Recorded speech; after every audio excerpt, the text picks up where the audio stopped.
Hello, everybody. I'm Joey Gallegos, and fresh out of rehab, my buddy Matt here. And this is episode 3 of the back and forth. Well, more of a show, really, than a podcast, but episode 3 here. And we'll get right into it here. Pay homage to our fallen UNLV running Rebels who are in the transfer portal. Shakir Houston, Joel Twombé, Trey Woodbury, Ben Capet, Tervel Beck. Sad times. Am I missing any names, Matt? Georgie. Yeah, Georgie. Okay. I think I'm ready. I think we're good now. Okay. I think we're good. Okay. You I good? got it. I'm holding together. Just put the music. There's good news though about UNLV basketball. There's good news. We got some good news. We have good news. got some pretty solid players this weekend, didn't we? We did, I would say. Pretty solid. For those who live in Iraq or just don't care about UNLV athletics, UNLV got some pretty big commitments since the last time we were on. We announced Elijah Long's commitment, correct? Correct. So over the weekend, the second best transfer in the nation, David Jenkins Jr., committed to the program, averaged 19 points a game at South Dakota State with TJ Otzelberger, who obviously is the head coach now at UNLV. So he followed his head coach to UNLV. He chose UNLV over Gonzaga and Oregon. This is a big win for the running Rebels. He's gonna have to sit out a year, and then he'll be eligible for 2 seasons. 2020, 2021. Tyler Bischoff said it pretty well. That UNLV has a good chance to have the best backcourt in the Mount West with David Jenkins Jr., Amari Hardy, and then you'll have Bryce Hamilton probably playing the forward spot because he'll probably be playing more of a small ball come the 2020 season. So this is a big win. We also, I'm not going to attempt to say his name, not worth it. We got a transfer from Arizona State. Not too many. Not a big point production. Only averaged 1.8 points a game at Arizona State, but he's transferring to UNLV. He has size at 6 feet 9 tall, so he gives size to that UNLV lineup, probably coming off the bench along with Chekna Dembele. I'm not sure what his role or involvement will be in this year's offense or team. He may just be a guy that goes in when the team's up by 30 or down by 30, or he's going to be a 7th, 8th man, or maybe a starter in the rotation. I don't know. We'll see when the season comes around. But yeah, he went up and got some recruits. Obviously, we mentioned it last time. Elijah Long, the Texas grad transfer. The team's stacking up. From when Menzies was fired, that team was looking to be a 9th, 10th place finish in the Mountain West. Now they're looking to be a top 5 finish in the Mountain West. And we say that every year or so. And when we do, they usually end up finishing 7th or something. But this is a different coach. So there's some hope there. This can be a very good team come to competing next season. And then if you look at it, 2020 is arguably the toughest schedule UNLV's had to face in recent years. I mean, you'd have to go back to what I call the death schedule out of non-conference. And that year we had Duke and Kansas out of conference. It was probably the closest you get. But for those that also don't know, Kansas, they had Duke, Kansas, Oregon on the road, Arizona State on the road, and they had another really tough game. So you got 5 games. TCU. That's right. And now you've got for 2020, you've got UCLA lined up. I believe Kansas State, Cincinnati, I believe. No Cincinnati. No Cincinnati. That's right. That ends this year. That's correct. It's UCLA, Cincinnati. No, UCLA, Kansas State, SMU. TCU, right? No, I believe they have. Oh, they're in the Maui Invitational as well. That's right. And then I'm sure they're going to go out and schedule Oklahoma, OU, and we also have Cal in there too. Just Cal. Point that out.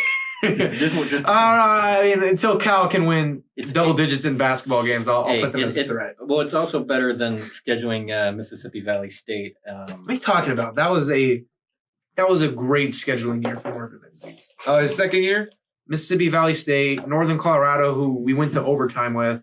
Who else do we have in that schedule? Oh, we had Rice, who won like 4 games that year. So, he was scheduling pretty competitive teams, I think. Yeah. That's probably why they went 11-2. Exactly. And then the 2 losses were against actually solid opponents. So right. Somebody that we've all heard of before. Well, what was it? Northern Iowa and Arizona? Yeah. Where they were up by 15 against and blew that. So But yeah, very good recruiting week for TJ Otzelberger. And from that, we'll move into the NBA playoffs. Seems pretty much over for the Portland Trailblazers. They're down 3-0 against the Golden State Warriors. Looks like the Warriors are gonna yet again. This is crazy. Three-peat. No one saw this coming. The Warriors three-peating. They'll end up probably playing Milwaukee, it looks like. Oh, actually, Drake was holding that Giannis jersey, so it looks like the Raptors are going to win in about 6 or 7 games now. So it's going to be the Raptors and Warriors. Yeah, but Drake's also Toronto's biggest fan. So. Okay, but Drake, They're gonna for a specific reason, Drake has not worn a Raptors jersey yet. Because you know what happened? He wore a Maple Leafs jersey when they're up 2-1, and then they lost the series in 7. He wore a Sixers shorts, and the Sixers completely fell apart in the last 5 minutes of the game when he put them on. The curse is real. He is a straight-up curse. And remember, when he put all the 4 teams on his shirt, all those games went to overtime for the NFL championship, and then the top teams, or the bottom teams won, and then the top teams lost. So the man's just a straight-up curse. But Matt, we're not really going to talk about the Warriors and Blazers series, as it's pretty much over. It's 0-3. I'll give the Blazers about a 10% of a chance to win that series. But the much more competitive series here, the Bucks and Raptors. Do you see Toronto coming out of this in 6 and 7 games and heading to their first ever NBA Finals? No, I do not. I see this series still over in 5 games. For those that didn't watch the game last night, Milwaukee was down, I believe, by double digits at one point in the game. Came back, still made it a competitive game on the road in a hostile place to play. I believe it's Scott Banks Arena. Is their name of their something like that. Something like that. Sorry, but I think they get back on track. You got to remember, Kawhi, he turned it on and off. It seemed like last game. Kawhi is the second best player in the NBA. I don't care what you say. I just think he was dominant in some parts of the game, but there was also times he wasn't as 36 dominant. points, Matt. Come on. I'm just saying he turned it on and off. So it's like a little light. It's like a light switch. He turned it on and off. Not saying Giannis put out a good performance either. He could have obviously did better. He actually did terrible. 12 points, 8 Yeah. turnovers, Exactly. shot 5 of 8, 5 of 16 from the field. Exactly. But you also I think the only thing that kept Milwaukee in that game was the fact that you've got Malcolm Brogdon, Middleton, George Hill. All their role players pretty much. Not role players, but players I think that don't get enough credit. Mirotic, Right. Brook Lopez, all those guys. Everyone around, including me, and I think this is how the Celtics saw it when they were playing them. Everyone saw the Raptors and the Sixers being the biggest threat in the conference. And that's why this is the quiet laugh there. And that's why Boston tried to get on the other side of the bracket and play Milwaukee, but I don't think teams really sleep on Milwaukee. They play together as a team, and what everyone else views as role players, they're actually pretty good players and they fit well. And Mike Bozier's Mike's offense. I've trouble pronouncing some of these guys' last names, but a terrific coach they have down there in Milwaukee. He's putting those guys in the best position to succeed. That's a good team, and call me crazy, but I think if they end up facing Golden State, they're not going to lie down or bow down to that team. They're going to put up a competitive series with them. I think whoever is against Golden State's going to get beaten 5 games in the finals. It doesn't That's matter. your opinion. They may get beaten 5 games, but I don't Especially if they sweep tonight. they're going to be. Them, every game's going to come down to the wire. I think. You gotta remember, Milwaukee's a tough team. We also got to remember, if Golden State sweeps tonight, that gives them like 9 days off between the conference finals and the finals, which allows Boogie to get healthier, KD gets healthier, and they put that so-called death lineup That also out gets there. 9 days off, and that can help them. I mean, not help them, but put them at a disadvantage in terms of inconsistent because you had that little break from. I don't know. I feel pace. veteran teams do better with rest than younger teams. Younger teams just want to keep playing games. Milwaukee's not that young. They're fairly young. Giannis Middleton's 28. Brook Lopez is 31. Mirotic is like 29. Giannis is 24. Brogdon's 24. George Hill's like 32. Covington's like in his late 20s. But the Warriors also have more playoff experience. That's true, but I'm not gonna just rule Milwaukee out of it. I'm not saying they're gonna win here. They may lose in 4 games. They may lose in 5, but I don't think they're gonna roll over to the Warriors. All those games are gonna be competitive, and Milwaukee's gonna be right there with them. Is what I'm saying. We'll have to see. So, that's Milwaukee. You'd say Milwaukee is a pretty stable franchise, right? relatively So speaking. from stable, we're going to go to a dumpster fire. That's out in Los Angeles, just 200 miles south of here. Magic Johnson went on First Take today and just kind of we actually have some theme music. some music here for our Laker fans. Go ahead and just enjoy it for a little bit. Give it a little 5-second snippet here. 2010 and Kobe they're long gone. Magic, the 80s, Showtime. Everything just gone. It's gone. All right. You should be crying by now. Our Laker fans should be bawling. I'm sure they've like thrown multiple items. I don't know where, but they probably have. They've been through just about as much as Knick fans, I think. But yeah, Magic Johnson kind of put more on it. That his colleague Rob Pelinka was a backstabber pretty much and was talking behind his back to the Lakers front office, saying that Magic didn't come in enough, Magic didn't do this, Magic didn't do that, or whatever. Any negative aspect they can, put on Magic Johnson, or just basically putting dirt on his name. Talked about how the front office, they hired him as the president, a guy to make big time decisions, and they weren't allowing him to do that. They'd bring in other dudes and they come in and dictate, and Magic Johnson didn't like that. That was good. So all in all, it's a complete dumpster fire.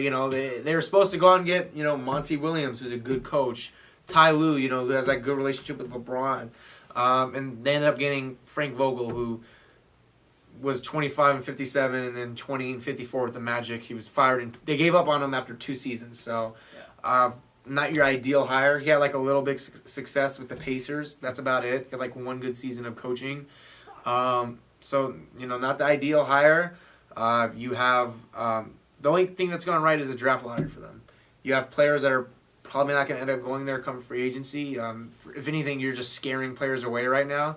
And if they're going to go to LA, they're going to end up going to the Clippers, who have stability and have a supportive front office and has a coach that has some idea of what he's doing. So it's no respect to Doc Rivers, but I don't think anyone was disrespecting him anyway. But if they're going to go to LA, it's going to end up being the Clippers. And this is not me just being a Celtics fan and hating on the Lakers, but it's looking in from the window. It's a complete dumpster fire, and I don't see it getting any better. They'll probably be a playoff team next year because they'll have LeBron James fully healthy, and I'm sure they'll go out and get somebody this year. But yeah, not looking real promising down there. Well, our back and forth audience knows my love relationship with the Lakers. That was a joke, by the way, in case you missed that one. But anyways, yeah. The Lakers, what a special organization in the NBA. It's really special. Magic Johnson really just kind of said what we were all thinking along. He just put a nice little exclamation point on it, that they are a dumpster fire. They have no structure. Nobody knows who's in charge of anything. It's a joke. It's almost laughable just how much of a joke of an organization they are. And the Laker fans are really funny too. We have LeBron, we have hope. Every year come free agency, they they're like, oh, we're gonna get this guy, we're gonna get this guy. And remember Amir Johnson, Trevor Ariza. Remember last year, Paul George is a sure. Paul George, they're gonna get Paul George, Kawhi, Anthony Davis, and LeBron. I don't think Laker fans legitimately understand what cap space is. Laker fans are still stuck in 2010 when they were the best. Just show them the NBA rulebook and have them go to the cap space section, and then they'll be like, you have to spell it out. What? You have to spell it out for them letter by letter, my friend. But anyways, CAP. Getting back to what I was saying here. Quite honestly, call it a bold take if you want. The fourth pick, I don't think has much value this year. I think the talent really falls off after the top 3. You have Ja Morant, you have R.J. Barrett, and you have. You are not paying attention to the draft, then, big fella. Seriously, no. Okay, you're telling me that 4th pick is going to change your franchise for the better. That's going to be a legitimate franchise. Have you met a man named DeAndre Hunter? Have you seen DeAndre Hunter play? Have you seen Siakou? Not going to say his last name, from France, who is playing professional EuroLeague and is single-handedly carrying his French team to the finals and had a 34-point game the other day. Jared Culver, who single-handedly took He had a bad game in the championship game. We're not going to let that define the rest of his 38 other games. Single-handedly took a Texas Tech. Granted, Chris Beard's a great coach, but Jared Kohler played a huge role in that, taking Texas Tech to the national championship game. Cam Reddish, who was fully healthy this year, was an outstanding guard forward, and teams would be all over him. Bol, 7'3" big man who is the son of Manu Bol, and if he was healthy all season long, arguably would have been a top 5 pick. And I think he probably wasn't even hurt. Scouts saw how good he was, and he probably just sat out the rest of the year to avoid actually getting injured at Oregon, where something that could hurt his career. There is plenty of talent outside of the 10th pick. This draft, and I don't care what analysts say, it goes deep. DeAndre Hunter is a game-changer draft pick, and that is someone they can easily snag at the 4th pick. Great defensively, averaged 16 points a game on the offensive end, shot 48% from 3. At Virginia and ACC, one of the toughest conferences in the toughest conference in college basketball. And on top of that, was hitting clutch after clutch shot in the national championship game and played a huge role in that team winning the title, and also got that clutch defensive steal as well, along with hitting the clutch 3. To me, Hunter's the best player in this class, and the Lakers. And I hate giving the Lakers credit. Easily someone that gets snagged at 4. Jared Culver, easily someone that gets snagged at 4. Cam Reddish, easily someone that gets snagged at 4. Darius Garland, easily someone that gets snagged at 4. Who's I think he doesn't deserve the hype he's getting, but is a great point guard. That 4th pick has tremendous value, but if they want to get AD, it's not going to happen because the Pelicans are bitter and they don't want to do business with the Lakers. But that 4th pick has tremendous value. I'm just saying, from a standpoint, if are you going to legitimately change my franchise for years to come? We're not just talking 2 or 3 years down. We're talking long term. Giannis was drafted at 15th. That's fair. Damn, there's a lot of If Giannis, do you think the Bucks would have gotten a new arena, would have gotten a new practice facility, would be selling out every game, and would have a whole Milwaukee Bucks district that they just got done building if Giannis Antetokounmpo? No, I'm not denying that, and I'm saying there are players that are taken later on in the draft that tend to be good.